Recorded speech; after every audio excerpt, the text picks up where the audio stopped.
Hello, this is Steve Coker, president of Cedarstone Advisors, and this is the June edition of Cedarstone Economic Insights. In this edition of Cedarstone Economic Insights, we'll discuss the direction of interest rates. So which way are interest rates going? It is widely quoted as a given. Everyone assumes that interest rates are going up. However, lower than expected interest rates, as measured by the 10-year Treasury bond, have been the big surprise over the last 4 years. One of the things that I love to do is hold the pundits accountable for their predictions. On this chart, we see the 10-year Treasury yield over the last 4 years, shown in red, along with the economist's forecast from the Wall Street Journal's monthly surveys, shown as dotted lines. Every year for the past 4 years, economists predicted that interest rates would rise, and every year for the past 4 years, interest rates have been substantially lower than forecast. These are not small misses. So as we sit here in 2015, the forecast is once again for interest rates to rise.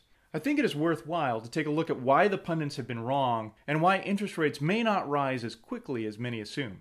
First, up until the last few months, bond yields have been declining, not rising, because inflation has remained more subdued than even the Fed had been predicting.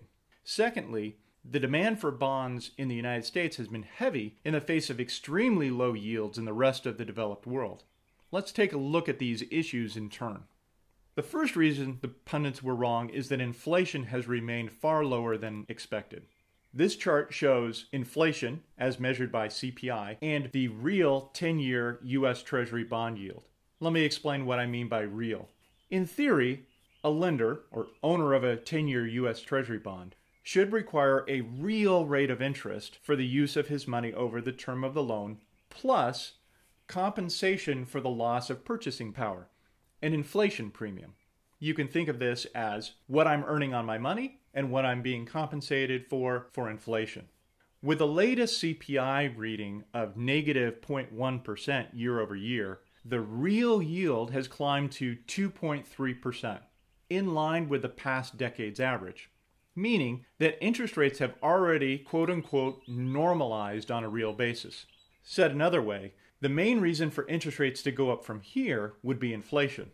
As long as inflation remains tame, interest rates would not have to rise to be at normal levels. The second reason that economists have been wrong about rising interest rates is that the rest of the global economy is not doing well. For example, with fears of a Greek default and slowing economies, interest rates in Europe have been coming down. In fact, interest rates in Spain and Germany are still lower than they are in the United States. This comparative advantage of U.S. bonds results in money flowing into U.S. bonds, putting downward pressure on U.S. interest rates. So which way are rates headed? Admittedly likely up, but how high they will go and when they will get there is far more complex. The bottom line is that interest rates are as difficult to predict as the stock market. We will likely see increasing volatility in the bond market as investors try to figure out the direction interest rates will follow. Two key factors that we'll be watching to determine which way interest rates will ultimately go will be inflation and the European economy. Watch those and we'll get a good understanding of which direction interest rates will ultimately take. Thank you for taking the time to listen. If you have any questions or would like us to dive into your portfolio, please give us a call.